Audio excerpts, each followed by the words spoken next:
po, Senador Ping Lacson. Morning, sir. Good morning, Kian. How are you? I'm okay, sir. Sir, Good bago namin kayo umpisahan ni La RG at saka ni Adrian, kumustahin lang muna namin kayo. Sir, ano yung pinagkakaabalahan nyo pagkatapos nyo ng Senado? Kumusta kayo ngayon? Siyempre, yung konting agri-farming, yung aming modest na maliit na farm dyan sa Cavite. Yan ang pinagkakabalahan. Plus yung may konting negosyo rin na pinagkakabalahan. Farmer Senator Ping pala. Oo. Sir, sisimulan ko na po, no? Nabasa ko po kasi yung tweet tungkol dito sa ayuda para sa Kapos ang Kita program or AKAP.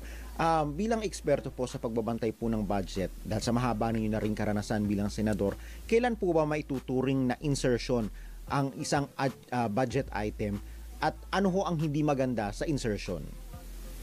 Nagsisimulang insertion actually sa amendments, sa both houses, Senate, saka sa lower house. Diyan yung pag dumating na yung period of amendment, nagpapasok na yung mga insertions. Hindi naman masama yung insertion kasi ang isang tawag diyan nga amendments kasi kapag nakita mong mas kailangan na isang ahensya, magre-realign ka ngayon, i-amend mo yung General Appropriations Bill.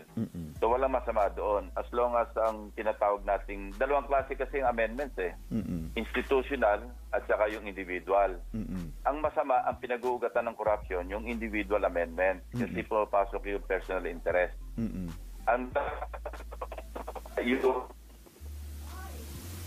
Medyo nasisira yata yung audio niyo, Sen. Hello? Senate at sa approved na version ng House at approved version ng Senate.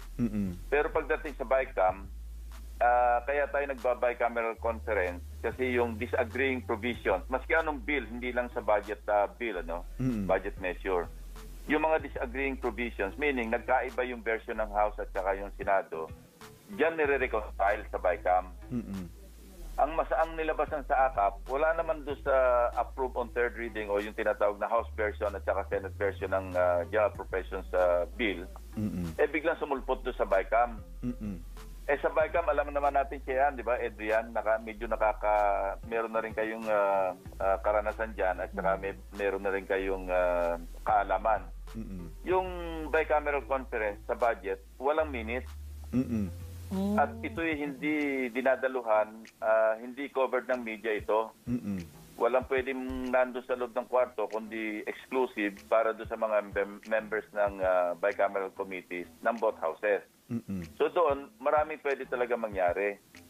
Wala namang illegal doon sa pag-insert o pagsulpot bigla ng isang item budget. Pagdating sa BICAM, wala namang rules o wala namang batas na nagsasabing bawal yon. Ang masama, yun nga yung trust. Kasi kung mayroong mutual trust, yung House at saka yung Senado, wala magsisingit. Ang nangyari pa sa AKAP, parang palihim, parang sneaky yung pagka-insert. Kasi itinago ito nakaanando sa ilalim ng budget ng appropriations ng DSWD. Pero parang naka-insert siya after do sa Quick Response Fund, yung QRF na tinatawag. Doon na pasingit. Ang kokonti lang nakakaalam Bakit kokonti ang nakakaalam? Doon ngayon lumabas yung suspicion na ang nakakaalam lang nito yung mga proponent. Sa Senado nga, wala nga silang kamalay-malay na meron palang tinatawag bigla na AKAP as an item sa budget ng DSWD. Doon nag-ugat yung kontrobersiya. Kung natatandaan nyo, di ba nung una, nagkaroon pa ng controversy yung nadagdagan yung lumobo bigla yung unprogrammed appropriations from 281 originally, biglang naging 731. Bakit tayo nagdagdag sa unprogrammed appropriations? Samantalang standby appropriations yun Pwede mo lang gamitin yung unprogrammed fund or appropriations kapag una, may accompanying revenue measure. Ibig sabihin, magpapasa tayo ng tax law para maponduhan yung tinatawag na unprogrammed. Kasi unprogrammed nga At pangalawa, kung meron lamang certification, yung National Treasurer na meron available na pondo doon sa National Treasury. Bakit? Ina-anticipate ba ng House nung in-increase nilang bigla ng lumobo ng mga 450 dinagdag Billion, hindi milyon. Ina-anticipate ba na tayo magkakaroon ng budget surplus? Never pa sa history ng ating bansa na nagkaroon tayo ng surplus sa budget. Tatlong klase kasi yung budget sa Adrian, Sian. Yes, sir. Na ito yung tatawag na surplus budget, balanced budget, at saka yung deficit budget.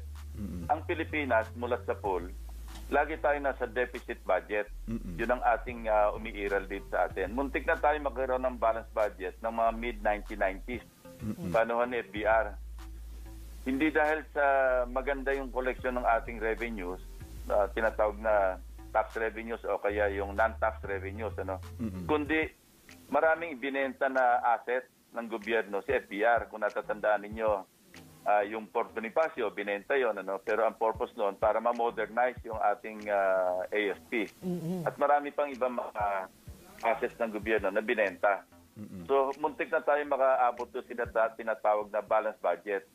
Unlike sa ibang bansa na nagsa-surplus pa sila, lamang pa yung kanilang revenues, yung income ng gobyerno, kaysa sa kanilang expenditures. Kaya meron pa silang tinatawag na surplus. Tayo, never pa tayo nakatikim. So, bakit mo dadagdagan yung unprogrammed appropriations? Now, balik tayo sa AKAP. Ang naging suspicion tuloy sa AKAP, gagamitin sa PI, doon sa pagpondo doon sa pirma, sa signature campaign. Kasi nga, kung sino lang nakakaalam, noong AKAP, yun lang ang pwede mag-access. Diba? Kasi kung hindi mo naman alam, paano ko mag-access? Unlike yung mga ayuda tulad ng TUPAD, AIC, EMAIT pa, yan, alam ng mga senador. Katunayan, sila mismo. At ito pa isang masamang practice lately na mismong yung mga legislators na ang nagdi-distribute, namimigay ng pera doon sa mga tinatawag na beneficiaries ng TUPAD, ng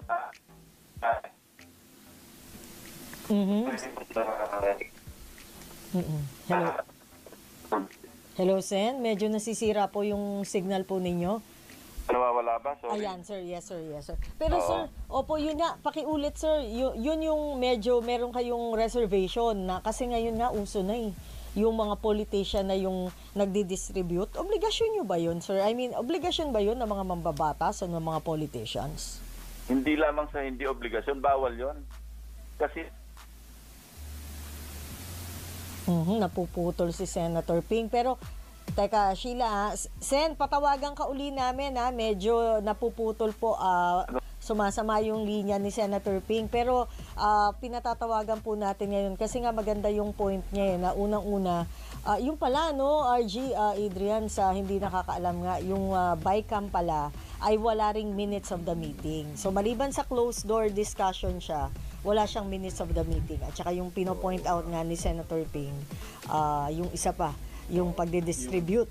Oo, yung usually nga sa BICAM, di ba, parang closed door nga talaga, parang kadalasan ay i-announce na lang sa atin sa media kung ano man yung importante, kung meron mang importante na nangyari doon sa BICAM. Kasi yun nga, kung talagang saan ba patungo itong AKAP na ito. Eto, nagbabalik si Senator Ping. Sir, welcome back, sir. Yeah, sorry. Sir, you were saying about the distribution of the ayudas by politicians. Oo. Balik tayo sa budget process, kasi apat yan budget preparation. Ito tinatawag na yung budget call, tapos ipiprepare yung National Expenditure Program para within 30 days after ng opening ng regular session ng Kongreso, isasubmit ng Pangulo yan sa Congress. Susunod, yung tinatawag na budget authorization. Dito na papasok yung Kongreso. Ile-legislate, i-authorize yung gobyerno para gumastos ng pera. Pagtapos, budget implementation, balik ulit sa executive. Tapos yung budget accountability, ito na yung oversight, COA, and everything. Now, hindi lang sa hindi obligasyon ng mga senador at kongresista ang mag-distribute ng TUPAD, AIC at kung ano-ano pa. Kung hindi illegal yan, bawal yan. Kasi ang papel lang ng Kongreso sa budget process, yung budget authorization o pag-legislate, hindi pwede mag-implementa. Kaya nga na-deklara ng Supreme Court na illegal yung PDAS, di ba? noong November 2013. Mhm. Dahil, yun nga, ang mga kongresista, mga senador na nag-identify ng mga proyekto post-legislation. Ibig sabihin, naka-legislate na, meron silang nakalagap na tinatawag na pork barrel. Pagkatapos, ina-identify nila kung anong kalsadang ipapagawa, kung ano yung pagkakagasusan ng kanilang kanya-kanya mga alokasyon o galing sa national budget. Pinagbawal yon. Mhm. So, unconstitutional at saka illegal. Pero may mga nakausap kaming mayors, kaming dalawa ni Tito Sen, naimbitahan kami na, kasi nga nagkaroon ng usapin tong TI, hiningi yung aming opinion tungkol sa pirma kasi ginagamit yung mga mayors sa pagpipirme. Mhm. At sinasabay sa pagdidistribute ng AIC at saka nung tupad. At kasabay nga na rin nila yung mga kongresista at saka mga senador na sila na mismo namimigay. Pero hindi pa yun ang masama. Ang pinipirmahan, 10,000, ang talaga napapabigay daw, 1,000. Mantakin mo naman katakot-takot na pera yung nasasayang kasi 10,000 ang naka-allocate. Ibibigay sa di umano'y beneficiary na ang paniwala nila, ayuda sa kanila, yun yung pala, ang pipirmahan nila, yung sa signature campaign na, ito'y kwento ito ng mga mayors, hindi ko Opo. sinasabing totoo at accurate. Pero ito yung binahagi sa amin nung nagkaroon kami ng meeting sa mga mayors, sa ilang mayors. Mhm. Kumbaga sa ano, sir, naloko na, kumbaga sa ano, nakapanloko na para sa PI umano, tumubo pa. Oo, yun ang pinakamasama kasi pinagkakitaan mo na yung pera ng public, ng publiko. Pera natin yan galing sa buwis natin Pagkatapos, ikakatin mo pa, kakatkungin mo pa. At hindi lang sa halip na baligtad na, okay, kakataos ako ng 1,000 sa 10,000. Hindi, babaligtad daw Ang natatanggap yung sa iba, hindi naman siguro ito pangkalahatan, pero at least do sa mga nakausap namin, na mga local officials, meron nangyayari talagang ganon.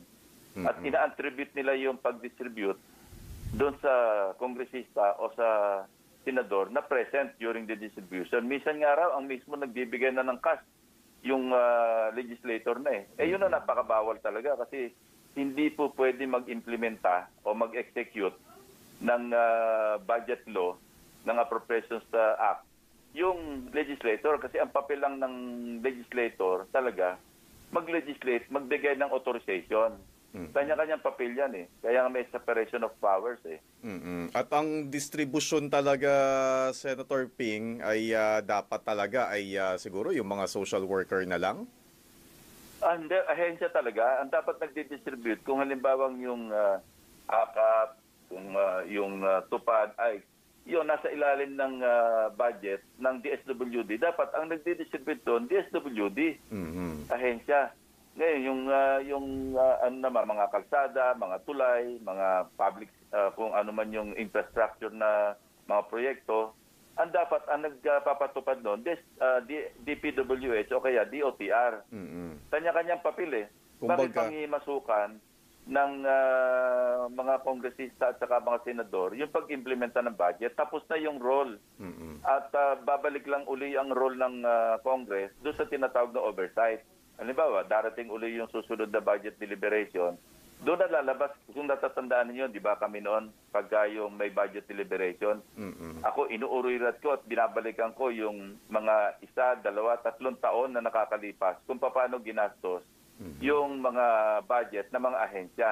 At doon, lumalabas pa rin yung katakot-takot na mga anomalya. Yung bang mali ang sukat sa kilometro, napakamahal ng bawat kilometro ng kalsada. Yung mga ganon, yun ang oversight naman na tinatawag na budget accountability. Nakatulong yung COA, pati yung judiciary, kung sakali may ipapile na kaso. Pero talaga ang papel lang ng Congress, mag-legislate, hindi mag-implement. Kasi ang implementation, iwanan natin sa mga ahensya. Kaya nagkakaloko-loko at dumadami yung nakakaltas. Dahil nga doon sa, nakaka-encourage kasi ng corruption pera kasi yan So moving... Isipin nyo, yung 2024 national budget natin, okay.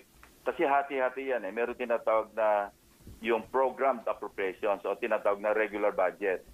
Tapos merong unprogrammed appropriations, yun yung pinag-usapan natin kanina. At saka yung automatic.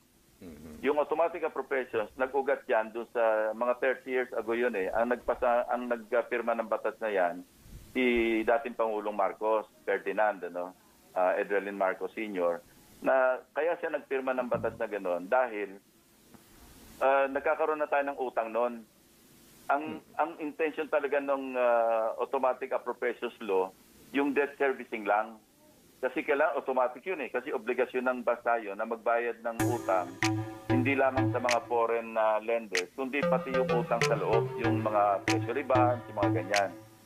Inutang sa tao, sa publiko. Kaya public debt ang tawag dyan. Since noon, nag-evolve yung automatic appropriations, naiba na yung intensyon. Sa halip na pang debt service lang, pumasok na dyan yung IRA, pumasok na dyan yung kung ano-ano pa mga item. Ang masama pa, yun nga, yung sa 2023 o 2024 budget, lubobo pa yung program. Bakit nila dinagdagan ng pagkalaki? Anong intensyon? So Sen, yun nga, moving forward, kumbaga hindi naman kayo talaga against dun sa pagbibigay syempre ng mga ayuda sa ating mga kababayan, lalo na kailangan din naman talaga nila yan, lalo na yung mga nangangailangan. So kumbaga, ano yung suggestion nyo na lang, no? Pag ganito na yun nga, nagkakaroon pa ng presence ng mga politiko sa mga distribusyon, lalo na ito nga na may mga dadagdag pa, maaring madagdag na mga ayuda sa ating mga kababayan. Ano yung inyong suggestion? Baguhin talaga yung sistema ng pamimigay. Hindi ako tutol at saka sang-ayon ako talaga dagdagan ng ayuda kasi marami sa mga kababayan natin kailangan talaga ng tulong ng gobyerno. Kaya nga bukod sa infrastructure program, meron tayong mga social services. Dito na nga ipapasok yung mga social services, yung pinamimigay na ayuda. Pero alam mo, sa budget natin, in the course of time, di ba yung 4Ps, napakalaki na niya na napantulong. Ang dapat ang intention ng pang-social services natin, hindi yun talagang forever na bibigyan mo ng ayuda yung mga kababayan nating kapos. Dapat yun, kumbaga sa teach them how to fish or help them how to fish. Bigyan mo ng fishing rod. Ito yung analogy ko lang. Sa halip na bigyan mo ng isda, bigyan mo ng fishing rod, bigyan mo ng pampain, bigyan mo ng pagyamanin yung mga ilog. Kumbaga para maging masimple yung usapan. So, ang social services, para hindi manatiling mahirap yung mga kababayan natin. Kaya tama yung 4Ps eh. Kaya lang, naabuso nga, kasi bukod sa 4Ps, nagkaroon pa ng katakot-takot na programa. At yung programa, nagagamit na sa politika. Kasi nga, nagdi-distribute na yung hindi na dapat mag-distribute.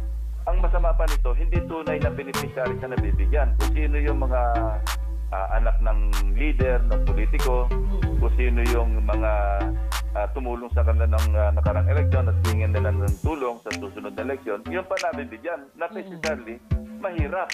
Opo. Not necessarily nangangailangan. Kasi nabigyan yun, kasi pinakailangan na nga ng politiko eh. Sa halip na yung mga agencies, ang nag-distribute, sila yung may database, sila yung mayroong files kung sino yung talagang kapos palad at saka kailangan ng tulong. Pero nangyayari nga kasi napahiran na ng politika, hindi na dapat ang nabibigay yung ayuda, hindi na dapat doon sa mga dapat bigyan, kundi doon sa gusto nilang bigyan. Yun ang masama. So, hindi talaga na-achieve yung purpose. Opo.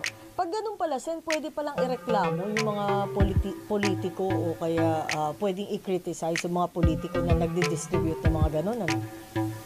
Pwede. Ang problema, sino magrereklamo? Yun ang naging kalakaran sa atin, parang panandalian na lang yung kasi naging parang chicken and egg situation. Kasi yung mga botante, na-appreciate nila yung mga politikong namumudbod. Hindi nila alam na yung pinamimigay sa kanila, pera rin nila yon. Na perang dapat sa kanila talaga mapunta rin.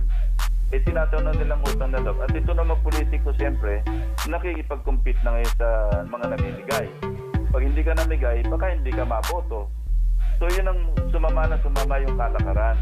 Kung ang naging kalakaran lang ng budget, ang tungkol sa budget, napunta lang sa dapat puntahan, siguro asenso na ang Pilipinas. Yung sa 2024, yung sa regular budget, out of the 5.76 trillion, yung program appropriations na talaga ito yung pang-development, ano? At saka social services. Mahigit na 4 na trilyon. Meaning, nasa mga 70% ng entire budget yung appropriations sa act. Dyan sa program appropriation. Mantakin yun lang, kung isipin nyo lang kung 1/4 niyan ay nawawala. At ito, sa tingin ko, mabait pa tayo magsabi na 1/4 lang o 25% ang nawawala sa corruption. Easily, mahigit 1 trillion yung nawawala na kagad. Doon sa 4 trillion, wag na natin sabihin yung automatic appropriations, wag na natin isali na muna yung unprogram appropriations. Dito na lang muna tayo, out of the 5.76 trillion, yung 4.02 trillion na para sa program, ito yung actual na pera ang gagamitin sa infrastructure, sa social services, mga pangsweldo. Pati yung pangsweldo nga, di ba? Alam din man natin, may mga ghost employees, may mga 1530, lalo sa mga talamak din yan eh. So, hindi natin pwedeng sabihin na hindi naman 4 trillion talaga yan. Kasi yung ibang pasweldo, sinusweldo naman talaga eh. Maski sa pasweldo, may corruption din eh. So, yun nga, conservative estimate, mawalan na lang tayo ng 1/4 o 25% doon sa 4 trillion. Taon-taon, nawawalan tayo ng 1 trillion. Ilan yung magagawang programa ng gobyerno dapat pang development para makaahon naman tayo sa kinalalagyan natin na nagkakahalaga ng 1 trillion pesos. Katakot-takot na tulay yun. Katakot-takot na school buildings yun. Katakot-takot na classrooms. Katakot-takot na kalsada. Katakot-takot na tulay. Para na sa gano'n, parang kasi ang government para rin business yan eh, di ba? Uutang ka para invest mo. Para pagtubo mo, bayaran mo yung utang mo, meron ka pang kita. Anong nangyayari? Utang tayo ng utang, kaya lumubog tayo ng lumubog sa utang. Pero napupunta sa corruption, yung karamihan ng inuutang natin. So paano tayo aahon? Kasi walang investment. Magpunta ka sa ibang bansa, napakaina magbiyahe, di ba? Parang yung mga kalsada nila, patong-patong, hanggang 5 patong nga eh. Tayo, nagkaroon ng pangalawang patong, Skyway, tuwan-tuwa na tayo, naka-Skyway tayo na napaka-traffic din. Kasi kung saan nga napupunta yung pera eh. Umuutang tayo, hindi naman para invest. Umuutang tayo para mapusog yung mga matatakaw. Kayo ba, Sen, naniniwala kayo, I'm sure namomonitor nyo naman po yung mga nangyayaring budget deliberation at saka ito, yung mga issue ngayon. Kayo ba sa tingin nyo maraming lumusot ngayon na dapat wala sa 2024 budget? Maraming nakalusot. Yan nga, yung dalawa lang yung alam natin, ang lalaki eh. Yun nga, sa AKAP lang, that's 26.7 billion. Yan, sa susunod na budget deliberation, I'm sure, matatakil yan sa pagtatanong, saan napunta, bakit bigla nasingit. Pero after the fact ang masama kasi sa BICAM, yan, tulad ng napag-usapan natin kanina, walang transparency kasi sa BICAM pagdating sa budget. Dapat ba, sir, i-revisit yun nga walang transparency, closed door? Yun ang masama kasi nakakalam lang yung members ng BICAM. At ang masama pa, di ba, pagka BICAM, formalities, mag-roll call, mag-open, pagkatapos, mag-suspend yun, ibibigay lang yung task para pag-aralan yung disagreeing provisions ng bawat version sa tinatawag na small group BICAM. Pag tinawag namang small group BICAM, ang nag-uusap na lamang halos yung Finance Committee Chairman ng Senado at saka yung Appropriations Committee Chairman ng House. Tapos pagbalik, halos pirmahan na lamang.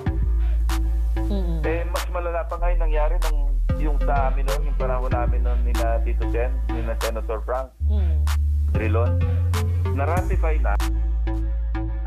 Halimbawa, nakapag-BICAM na kami. Opo. Ni-ratify na ng House yung kanilang, yung napagkasunduan, yung final version na.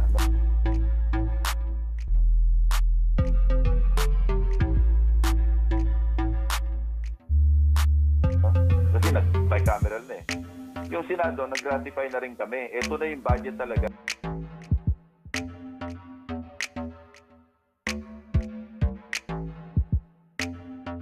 Na i-enroll, tinatawag na enroll bill, na pipirma ng Pangulong Duterte at the time. Natuklasan namin. Meron pang siningit yung House na 75 billion pesos. na wala naman doon sa na-ratify. Nireklamo namin kay Pangulong Duterte. Kami, at ang ginawa ni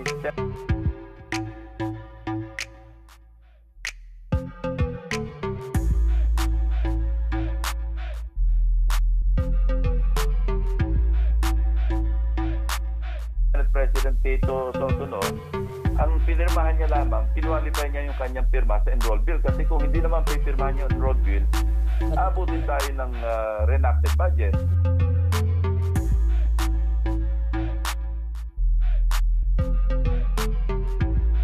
Masisisi pa yung Senado. So, napagkasundo namin, noon, kami, nag-usap-usap kami, si Tito Sen, Frank, ako, Senator Honasa, Senator Ligarda, at yung mga ibang senador.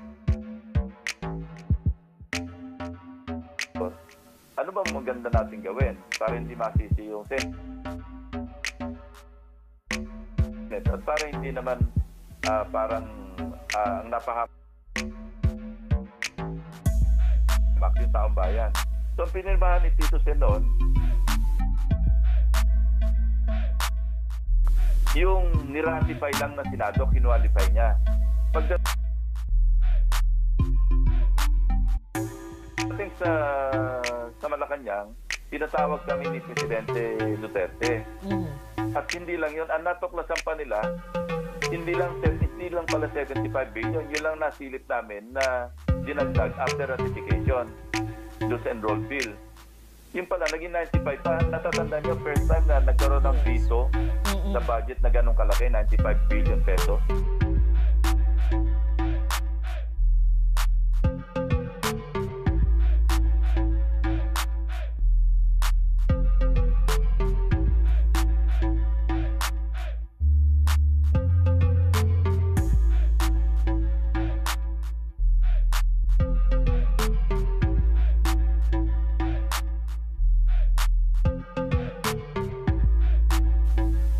Kasi may nakita pa silang additional na 20 billion na ganun din, na hindi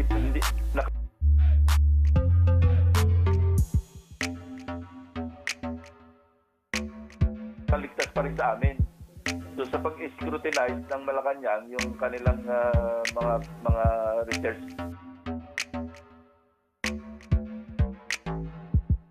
team doon, meron pa pala 20 billion pang hindi namin nakita. So mabuti kung gano'n at nakikita. Pero ngayon, dahil yung AKAP nandyan 26.7 at napirmahan na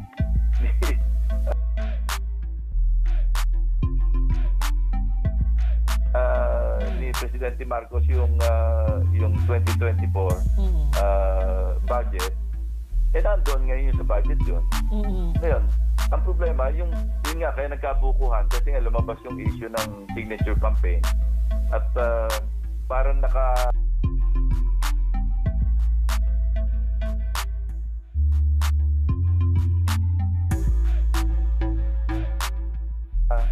suspicion ito, hindi ko sinasabing ito na yung totoo. Pero ito yung suspicion ng karamihan ng kasamahan ko dati sa Senate, no? Na yung 26.7 billion na yun, pagpapatuloy nila yung firma, doon gagamitin.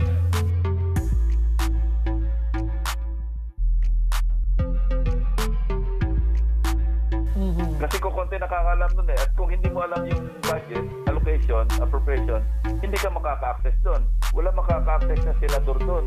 Hindi nila alam Ngayon, ma-access na rin nila yon. Kasi nalaman pumutok na pero kung hindi pumutok yon, ang pwede lang makakuha doon, yung mga hindi lahat ng kongresista, by the way, yung nakakaalam lang noon. Sen, pero malungkot, hindi ba napakalungkot na siya talagang nangyayari sa ating budget, yung ating pagbalangkas ng budget. Opo. Sen, eto huling punto bago namin kayo pakawalan, dalawang tanong na lamang po.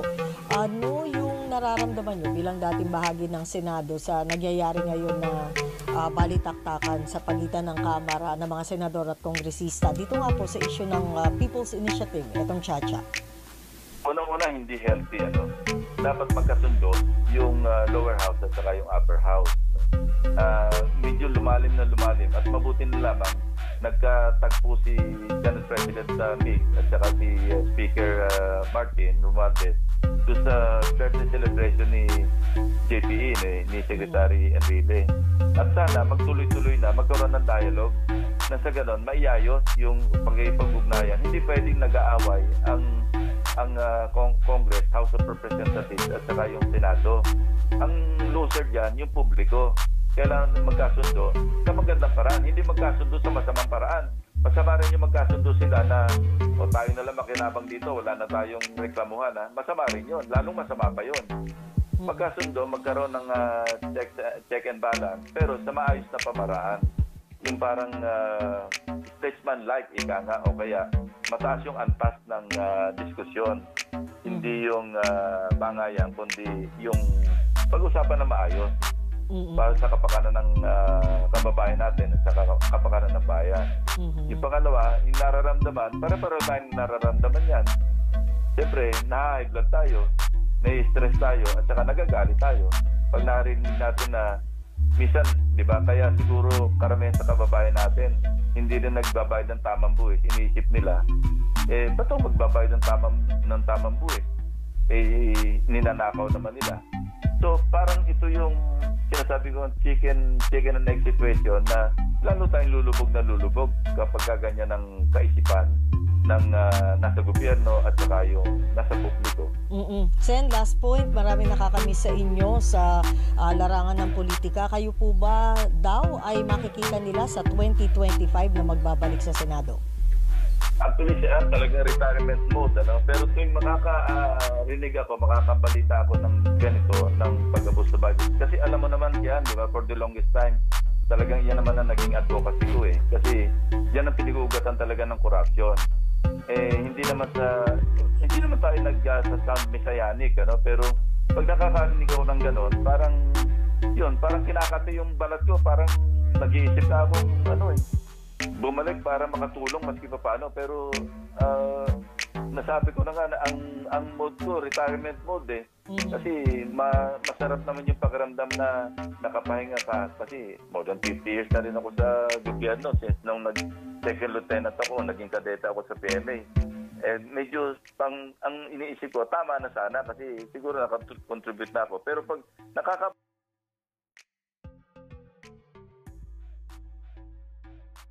balita ako ng ganyan, doon ako parang sa hindi lang kinikilabutan, parang alam mo yung feeling na sana makatulong ako, sana nandiyan ulit ako makapagbantay sa budget kasi parang ewan ko, halo-halo ang nasa isip. Anyway, ganon na lang tayo magtapos yan. Opo.